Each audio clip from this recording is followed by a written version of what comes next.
రే bit, ఈ రోజు lottery కొన్నా. ఈసారి ఖచ్చితంగా కోటీశ్వరుని అవుతాను రా. ఊగరా బాబు, నువ్వు కోటీశ్వరుడు అయితే నేను ప్రధానమంత్రినా? అరే ఊగరా, ఈసారి నా లక్ ఫుల్ ఫామ్ లో ఉండరా బాబు. నీ లక్ ఫుల్ ఫామ్ లో ఉంటే మరి గత 10 టికెట్స్ లోని ఏమైంది? వామప్ మ్యాచ్ లా? సరే గాని లాటరీ ఎలా పనిచేస్తుందో నీకు తెలుసా? తెలుసురా. మనం ఆ టికెట్ కొంటాము, వాళ్ళ నెంబర్ డ్రా తీస్తారు, మనకి దేవుడు కనిపిస్తాడు. అది కాదురా, సీరియస్ గా చెప్పా.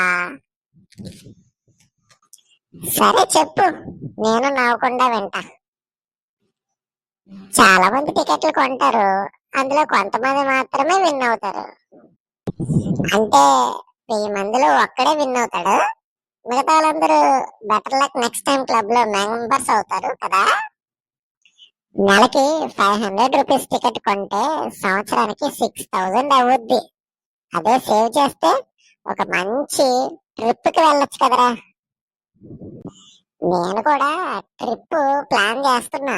గోవా కాదు, గో ఆల్ మనీ.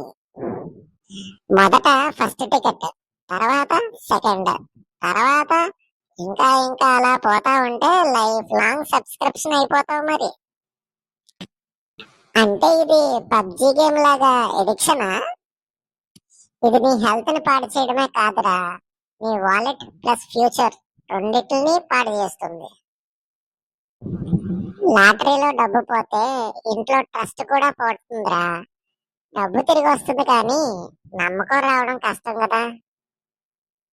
అంటే ఫ్యూచర్ లో డబ్బు ఎక్కడ ఉందని మా ఆవిడ అడిగింది అనుకో, నా లక్ దగ్గర పెట్టానని చెప్పాలా?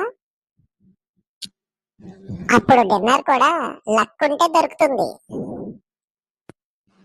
లాటరీ అంటే షార్ట్ కట్ లో వచ్చే గెలుపు అనిపిస్తుంది, కానీ రియల్ లైఫ్ లో హార్డ్ వర్కే రా జాక్ పాట్.